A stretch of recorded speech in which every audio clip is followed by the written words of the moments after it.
Hello जी, good morning. कैसे हैं आप सभी लोग? उम्मीद करती हूँ अच्छे होंगे। मैं भी अच्छी हूँ और स्वागत करती हूँ आप सभी लोगों का अपने इसके ब्लॉगर में। तो ये ब्लॉग जो है वो दिवाली के दिन का है और ये बहुत लेट हो चुका है मतलब अपलोड करने में मेरे से। तो उसके लिए मतलब मैं सॉरी बोल रही हूँ पहले ही, तो माइंड मत करिएगा आप लोग। और मेरा अक्सर जो ये फेस्टिवल का होता है ना ब्लॉग, वो थोड़ा लेट हो जाता है। पता नहीं कैसे, कोशिश तो करती हूँ कि मैं टाइम पे डालूँ। और और इसके बाद मैं जल्दी ही कोशिश करूँगी कि जो नहाए खाए और छठ वाला ब्लॉग है ना, वो एक एक दिन के गैप पे मैं डाल दूँ, मतलब अपलोड कर दूँगी तो आप लोग तक पहुँच जाएगा और आप लोग टाइम से उसको देख सकते हैं। वैसे तो खैर ये दिवाली वाला ब्लॉग है जो लेट हो चुका है काफ़ी। और ये दिवाली के दिन का सुबह में है जो मैं किचन में आ गई थी। और ये कढ़ाई जो देख रहे हैं स्टील का, अभी अभी आप लोग देखे होंगे ब्लॉग में, पीछे मैं पकौड़ी इसमें बना रही थी। तो ये नया कढ़ाई है जो मैं आज यूज कर रही हूँ इसको दिवाली के। इसको लेके तो मैं मुंबई से आई थी काफ़ी दिन पहले, लेकिन मैं ऐसे ही कुछ वेट करी थी कोई फेस्टिवल का कि मैं उस दिन इसको निकालूं। तो दिवाली से अच्छा दिन इसके लिए मुझे नहीं मिला, तो इसलिए मैं दिवाली के दिन निकाली हूँ। और मेरा एक नॉन स्टिक कढ़ाई था जो पहले, उसको मैं अभी हटा दी हूँ क्योंकि वो ख़राब हो गया था। तो इसलिए अब उसके बदले में ये निकाली हूँ, क्योंकि दो तीन कढ़ाई ना चाहिए होता है। एक ही टाइम बर्तन धोने वाली आती हैं तो ज़रूरत पड़ता ही है। एक या दो कढ़ाई से नहीं काम चल पाता है। कभी कभी कुछ छानना हो या फिर सब्जी बनाना हो तो तलने उलने के लिए एक कढ़ाई होना चाहिए, सब्जी के लिए एक दो, तो सब मिला के दो तीन कढ़ाई होना ही चाहिए, और कुकर भी। तो मेरा वैसे भी बर्तन आप लोग देखे हैं कि बहुत छोटा छोटा होता है कुकर कढ़ाई, तो मैं दो या तीन रखती हूँ। ऐसे मुझे रखने में कुछ प्रॉब्लम नहीं होता है। तो ये सुबह का टाइम है, तो यहाँ पे हमारे यहाँ ना जैसे कि सूरन की सब्ज़ी बनती है दिवाली के दिन।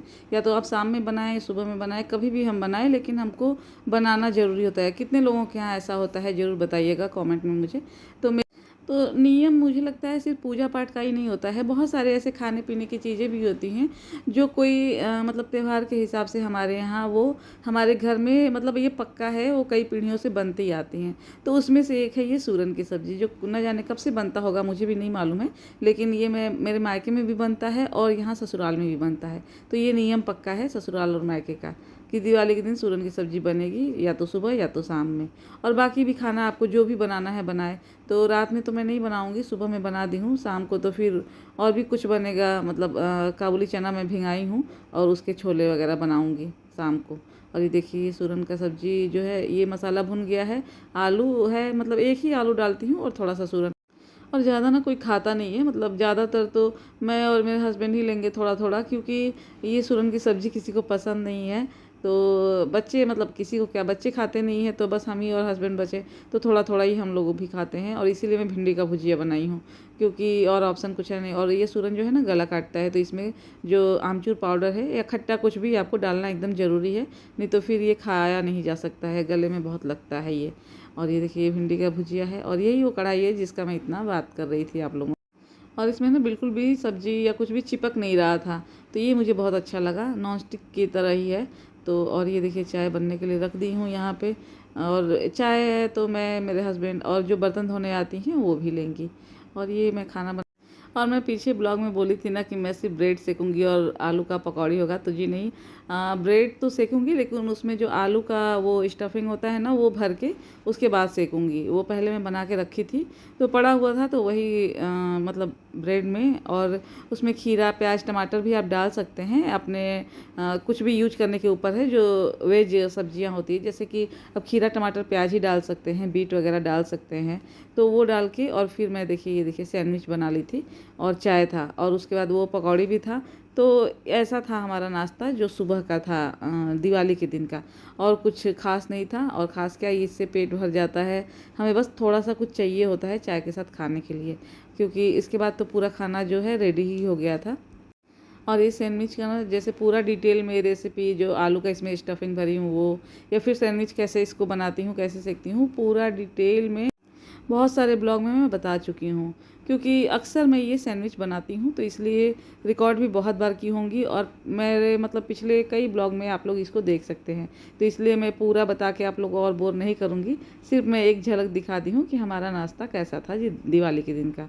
तो ये देखिए ऐसा ही कुछ था और बहुत टेस्टी बना था, आप लोग भी ज़रूर ट्राई करिएगा। और हाँ, मेरा पिछला वाला ब्लॉग ज़रूर देखिएगा ताकि आपको पता चले। और जिनको आता है तो उनको तो बहुत अच्छी बात है, वो आप ज़रूर बनाएं और खाएं। और ये देखिए ये ऐसा कुछ मैं इसका क्लोजअप लेने की कोशिश करी थी, क्योंकि मुझे डालना था शॉर्ट्स में। और आप लोगों का दिवाली का त्यौहार कैसा बीता ज़रूर बताइएगा। और आप लोग क्या क्या बनाए और क्या क्या आपके यहाँ स्पेशली बनता है दिवाली के दिन, ये भी ज़रूर बताइएगा। और ये अब हो गया था दोपहर का टाइम और खाना खाने का टाइम हो गया था हमारा। तो वो थाली का कुछ ऐसा मैं पूरा रिकॉर्डिंग नहीं की हूँ कि पूरा थाली का रिकॉर्डिंग करूँ। तो ये आई थी मैं नीचे किचन में मतलब कि रोटी सेकने के लिए। पहले से ही जो मेरे ब्लॉग को देख रहे होंगे उनको पता होगा कि मैं चावल और रोटी गरम गरम बनाती हूँ, दाल सब्जी वगैरह बना के रख लेती हूँ। तो वही मेरी जिठानी है, सेकंड नंबर वाली जिठानी है, तो ये रंगोली बनाने में लग गई थी। और मेरी जिठानी, उनके बच्चे, सब लोग मिलके ये बना रहे थे क्योंकि काफ़ी बड़े में बनता है। आगे मैं वो भी आप लोग के साथ शेयर करूँगी कि कितना बड़ा बना था ये रंगोली। तो ये अभी स्टार्ट हो गया है क्योंकि 2-3 घंटा इसमें लग जाता है बनाने में। तो ये देखिए ये पूरा प्रोसेस जो है स्टार्ट हो गया है। और मैं सच बताती हूँ बहुत सब्र का काम है ये, मेरे से तो बिल्कुल भी नहीं होगा क्योंकि मेरे में वो सब्र नहीं है कि मैं कोई चीज़ को ना कई घंटों तक करूँ। मैं चाहती हूँ कि जो भी काम करूँ फटाफट वो हो जाए। तो इसलिए मेरे बस की बात नहीं है, मैं नहीं बनाती हूँ कभी भी, मैं बनाई ही नहीं हूँ। जबकि मुंबई में, महाराष्ट्र में रंगोली का बहुत प्रचलन है और मैं रही हूँ वहाँ पे, लेकिन मैं कभी भी ये ट्राई नहीं की हूँ कि मतलब मैं रंगोली बनाऊँ या फिर मुझे इसमें इंटरेस्ट हो, ऐसा भी नहीं था। मुझे नहीं आता है ये और मैं बनाती भी नहीं हूँ। और मैं जब से भी ब्लॉगिंग कर रही हूँ ना तो 2-3 बार हो गया, ये मेरे ख्याल से तीसरी बार है। दिवाली, छठ या बाकी जो भी फेस्टिवल है, ये थर्ड टाइम है कि मैं शेयर कर रही हूँ। तो जो जो भी काम करता है ना, मैं वो उनका नाम लेके ही बताती हूँ। ऐसा नहीं है कि मेरे घर में बन रहा है तो मैं किसी का नाम ना लूँ, मैं बताती हूँ कौन बनाया है। तो मैं आप लोग से जब भी शेयर की हूँ तो मेरे घर में आप लोग रंगोली है ना हमेशा बड़ा ही बनता है, काफ़ी बड़ा बनता है। और यहीं पे नहीं बनेगा, अभी पूजा घर में भी बना है तो वो भी मैं शेयर करूँगी। और ये थोड़ा बहुत जो डेकोरेशन होने लगा था वही फूलों की लड़ियाँ वगैरह लगने लगी थी, तो ये भी मेरी जेठानी के लड़के लगा रहे थे। जो रंगोली बना रही हैं उन्हीं के लड़के लगा रहे थे। तो ये देखिए कितना सुंदर सजाए हैं, बहुत अच्छा से लगाए थे। और कुछ ना ओरिजिनल भी था, वो शायद ना पूजा रूम में लगा है, तो वो भी मैं थोड़ा सा दिखाऊंगी रिकॉर्ड करके, आप लोगों को बताऊंगी कैसा लग रहा था वहाँ का। और ये देखिए अब बनना शुरू हो गया था। और ये पूजा रूम है, जो ये देखिए जो यहाँ पे लगा है ना फूलों की लड़ियाँ जो लगी हैं वो ओरिजिनल थी, जो पूजा रूम में लगी हैं वो रियल फूल का था, मतलब ओरिजिनल मतलब कि रियल फूल का था। और ये सब जो है आर्टिफिशियल है, जो आंगन वगैरह में लगा हुआ है। और ये देखिए बहुत सुंदर लग रहा था, सारा सजावट हो गया था सब कुछ, तो बहुत सुंदर लग रहा है। और ये शाम हो गया है, मतलब रात हो गया है, अब अंधेरा हो गया है, जैसे कि 5:30-6 बज गया है। तो यहाँ का ये देखिए, और यहाँ का भी रंगोली मैं दिखा देती हूँ। देखिए यहाँ का रंगोली है पूजा रूम में का, ये हमारा पूजा रूम है। आप लोग कई बार देख चुके होंगे मेरे ब्लॉग में, अक्सर मैं कुछ भी पूजा वगैरह होता है तो यहाँ का शेयर करती हूँ मैं। और ये देखिए गेंदे का फूल की जो लड़ियाँ हैं ये ओरिजिनल है, मतलब असली है ये वाला फूल, ये आर्टिफिशियल नहीं है। और ये माता जी का, और ये कैमरा देखिए इतना फटाफट मतलब इधर उधर हो रहा है ना मूव, कि इसमें कुछ क्लियर नहीं दिख रहा है एक रंगोली के अलावा। क्योंकि ये मैं किसी से करवाई थी रिकॉर्डिंग, मैं नहीं की थी, मैं उस टाइम शायद खाना बना रही थी, मेरी बेटी की थी कि मैं किसी को दी थी कैमरा। अक्सर मैं मोबाइल अपना दे देती हूँ कि यहाँ का रिकॉर्ड कर लीजिए, वहाँ का कर लीजिए। तो मुझे लग रहा है, और वो बिल्कुल भी क्लियर नहीं आया है पूजा रूम का। तो और ये देखिए ये रंगोली है फाइनल, जो बन के तैयार हो गया है, बहुत सुंदर बना हुआ था पूरा देखिए बहुत। और इसमें अब दिया भी जल गया था बीच में, और किनारे किनारे अभी बस जलने ही वाला है, जलेगा क्योंकि अब लड़कियां आएंगी ना तो पूरे घर में दिया जला जला के और रखेंगी, इसलिए वेट हो रहा था। और ये देखिए पूरे घर का एक बार लुक दे रही हूँ। और वो किचन में मैं थी, अभी आप लोग देखे होंगे। और ये देखिए मैं अब शाम को जो बताई थी कि काबुली चने का छोला बनाऊंगी, तो उसके लिए गरम मसाले सब खड़े और जीरा भी इसमें ले ली हूँ। और तेल में तेज़पत्ता और ये पूरे जितने भी खड़े गरम मसाला है ना, सारे के सारे मैं डाल दूँगी। और उसके बाद प्याज थोड़ा ज़्यादा क्वांटिटी में जाएगा, इसलिए कि ये इसका मिठास थोड़ा सा ना, ये बहुत ज़्यादा स्पाइसी नहीं बनता है, थोड़ा सा मिठास वाला बनता है, जैसा हमारे घर में खाया जाता है, पसंद किया जाता है। अपने अपने जगह का अपने अपना पसंद होता है, अपने घर में कैसे बनाते हैं आप, मुझे नहीं पता है, आप लोग अपने हिसाब से बनाइएगा। अगर किसी को मेरा तरीका अच्छा लगे तो मेरे हिसाब से भी बनाइएगा, और मुझे ज़रूर बताइएगा, अपना फीडबैक ज़रूर शेयर करिएगा कैसा बना था। और ये देखिए ये मैं डाल दी हूँ। और सूखा मिर्च मैं बहुत बार बता चुकी हूँ कि प्याज के साथ डालती हूँ, बहुत लोग तेल में ही डालते हैं, लेकिन मुझे ऐसा लगता है, पर्सनली मुझे ऐसा लगता है ना कि वो थोड़ा सा जल जाता है, तो जलने का फ्लेवर आता है मिर्चा का, इसलिए मैं प्याज के साथ डालती हूँ ताकि उसके पानी के साथ वो जले नहीं। और ये अदरक लहसुन मिर्चा का पेस्ट है, और इसमें मैं डाली हूँ हल्दी, मिर्चा पाउडर, गरम मसाला। तो जो बेसिक से मसाले होते हैं जो आप यूज करते हैं रोज़मर्रा में, वही डालें। और नमक तो ज़रूर डालें। नमक अब कहा जाता है ना कि स्वाद अनुसार नहीं, अपने सेहत अनुसार डालिए, तो नमक कम ही खाएं तो अच्छा। और मैं पर्सनली नमक बहुत कम खाती हूँ, ये सबको पता है कि नमक में कम ही, मेरे सब्जी वगैरह में नमक जो है कम हो जाएगा, लेकिन ज़्यादा कभी भी नहीं होगा, क्योंकि मुझे कम खाना पसंद है नमक, और ना ज़्यादा तेज़ नमक मुझसे बिल्कुल भी नहीं चलता है, तो मैं कम ही खाती हूँ पहले से ही। जब ये नहीं पता था कि सेहत और स्वाद अनुसार क्या होता है, तब से मैं कम ही नमक खाती हूँ। और ये देखिए मसाला अब मैं डाल दी हूँ, और इसको प्याज थोड़ा लाल हो जाता है तो मसाला डाल के और फिर इसको भुनना रहता है, वही जैसे कि तेल जब आ जाए ऊपर तो लगे कि हाँ मसाला भुन गया है। और ये दूध आ गया था तो दूध गर्म करने के लिए रख दी थी, और ये पानी अब मैं डाल दी हूँ। और इसका ना रेसिपी भी बहुत बार मैं शेयर कर चुकी हूँ, तो और ज़्यादा मैं लंबा चौड़ा नहीं बता रही हूँ, लेकिन हाँ आप लोग देख के समझ ही जाएंगे कि कैसे कैसे हुआ है। तो और मेरी एक जो है सब्सक्राइबर है, मेरी जानने वाली, वो अक्सर मुझसे कहती हैं कि आप खाना बनाते बनाते आपका बन के तैयार हो जाता है, मुझे बीच में मैं भूल जाती हूँ और आप दिखाती भी नहीं है कि क्या क्या डाली हैं। तो मैं बता दूं उनको कि ये बहुत बार मैं डाल चुकी हूँ, और आप जाके मेरे पिछले ब्लॉग को, मेरा ब्लॉग कोई भी मतलब ऐसा देखेंगी छोले वाला, तो उसमें सारा रेसिपी उनको मिल जाएगा। और ये सैलड जो है कट गया था, और अब पूरियाँ तलने लगी थी। तो आज हमारे यहाँ खाने में दिवाली के दिन बनाई हूँ मैं काबुली चने का छोला, जैसा कि आप लोग देखे ही हैं। और ये पूरी, ये भी देख रहे हैं, सैलेड देख चुके हैं, और जीरा राइस अभी बनने वाला है, वो भी आगे ब्लॉग में थोड़ा सा उसका भी मैं ली हूँ, रिकॉर्डिंग की हूँ, तो वो बना है। तो बस यही था हमारे खाना में आज मैं बनाई हूँ, जो कि इतना ही था, 3-4 आइटम जो था, बस यही था। और ये दिवाली के नाम पे थोड़ा बहुत जो ये फ़ोटो फ्रेम है, इसमें थोड़ी सी लगा दी हूँ लड़ियाँ में, और ये थोड़ा सा बस इतना ही, बहुत थोड़ा सा ही, क्योंकि समझ ही नहीं आ रहा था कि क्या लगाऊँ यहाँ पे, और रूम में कितना ही कोई डेकोरेट करेगा। नीचे जो है वो सजा हुआ है, थोड़ा सा दरवाजे पे मैं लड़ी वगैरह लगा दी हूँ फूल की। तो ये देखिए बाहर है, रूम के बाहर मेरे, तो ये आर्टिफिशियल जो लाइट आता है ना, उसका बैटरी वाला वो है, और ये लड़ियाँ हैं जो मैं मंगा के शाम को लगा दी हूँ, क्योंकि थोड़ा सा दिवाली का वाइब आए तो इसलिए। और ये देखिए ये ऐसा है कुछ, ये वो वाली लाइट है जो बैटरी वाली होती है, वही वाली है। और ये देखिए ठीक लग रहा था, आ गया था दिवाली का फीलिंग आ गया था।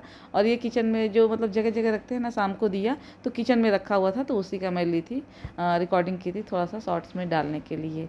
और ये देखिए ये जीरा राइस बना रही थी, तो उसका भी थोड़ा सा मैं बस ली थी कि बता सकूं कि मैं क्या बनाई थी, तो बस इसके लिए। और ये बहुत सिंपल सा जीरा राइस है। इसको बनाने के लिए कुकर में पहले घी लेंगे, फिर उसमें जीरा डालेंगे, ऑब्वियस जीरा राइस है तो जीरा डालेंगे, और खड़े गरम मसाले डालेंगे, जैसे बड़ी इलायची, छोटी इलायची, लौंग, और दालचीनी का टुकड़ा, और एक तेज़पत्ता। और उसके बाद चावल जो धो के रखे रहेंगे उसको थोड़ा सा भुनेंगे, और फिर पानी अपने हिसाब से डाल देंगे, और थोड़ा सा उसमें चीनी भी जाएगा, बहुत हल्का सा जाएगा, लेकिन चीनी जाता है। तो बस ऐसे ही, और सीटी लगा ले अपने हिसाब से। और अब हम लोग आ गए थे छत के ऊपर, और ये देखिए सब लोग दिया जलाने लगा था, दिया मीन्स वही कैंडल लगाने लगे थे छतों पे। और ये हमारे यहाँ आम है कि छतों पे जो है कैंडल ही लगता है, जो छतों का ये मुरेरी होता है, इसको क्या बोलते हैं, बारजा, यहाँ पे कैंडल ही हम लोग लगाते हैं। सबके यहाँ ऐसे ही लगता है यहाँ पे। तो हम भी अपने छत पे आ गए थे पूरे, जैसे कि जो हमारा जहाँ गांव है या जहाँ हम रहते हैं वहाँ पे सबके छतों पे लग रहा था, तो अब हम भी आ गए थे दिया, ये कैंडल लगाने के लिए, मीन्स दिया जलाने के लिए छतों पे। और ये देखिए कितना रंग बिरंग वाला, कितना सुंदर लग रहा है। और 2 छत, मतलब इस साइड छत पे हम लोग थे, उस साइड पे जेठानी थी, उनके बच्चे लोग थे, तो वो लोग भी दिया जला रहे थे दोनों साइड। मतलब कि ऐसा होता है ना, उस छत पे तुम जलाओ, इस पे मैं जलाऊं, ताकि फटाफट हो जाए वो। और ये देखिए ये जो रंगोली में दिया लग गया था, तो मतलब दिया लगा जला करके रखा गया था चारों साइड में, तो और भी खूबसूरत लग रहा था, तो वही मैं रिकॉर्डिंग कर रही थी यहाँ का, और ये पूरे घर का। और ये मैं अपने मोबाइल से रिकॉर्डिंग की हूँ, तो देखिए कितना स्लोली इसको, कैमरे को घुमा रही हूँ, ताकि आपको समझ में आए कि कहाँ पे क्या है। ऐसे तो इतना फटाफट वो हुआ था ना रिकॉर्डिंग, जो पहला वाला मैं शेयर की थी, कि वो कुछ समझ में भी नहीं आ रहा था इतना, लेकिन चलिए कोई नहीं। और ये छत के ऊपर का है, देखिए कैंडल जो है लग गया था, और बहुत सुंदर सुंदर लग भी रहा था, चारों साइड एकदम उजला और खूब रोशनी लग रहा था। और बहुत अच्छा लगता है दिवाली के दिन, जैसे कि पूरे घर में उजाला होता है ना, फिर कहीं ऐसा नहीं लगता कि यहाँ पे अंधेरा है। ऐसे तो मतलब डेली में तो हम कहीं का लाइट जलाते हैं, बड़ा घर है तो कहीं नहीं भी जलता है, लेकिन दिवाली के दिन तो पूरा एक एक कोना जो है उजाला हो जाता है। और ये पटाखे भी फूटने लगे थे, तो मैं छत से ही थोड़ा सा रिकॉर्डिंग की थी, और बहुत सुंदर। और देखिए पूरा जो शहर है ना, ये रोशनी से भरा है, जो हमारा शहर है, जैसे कि जहाँ हम रहते हैं, कस्बा हो या गांव हो, जो भी ये जगह है, ये देखिए पूरी रोशनी से भरी हुई है, और बहुत खूबसूरत लग रहा था। और ये हमारे पूजा रूम का, अब मैं इसको आपको दिखा रही हूँ, ये एकदम स्लोली रिकॉर्डिंग हुआ है, तो ये भी मैं नहीं की हूँ, किससे करवाई हूँ, लेकिन इसमें अच्छा आया है। उसमें तो इतना फटाफट हुआ था ना, कुछ समझ में नहीं आ रहा था इतना। तो ये अब देख लीजिए आप लोग एकदम अच्छे से मेरा पूजा रूम। और हाँ, आज का जो ये ब्लॉग है आप लोग को कैसा लगा ज़रूर बताइएगा, और लाइक शेयर सब्सक्राइब करना बिल्कुल भी ना भूलिएगा। और हाँ, ये रहा हमारा जो डिनर का, जो आज का डिनर है हमारा, तो बस यही था। तो चलिए जी, बस मिलते हैं अब अगले ब्लॉग में। हैप्पी दिवाली।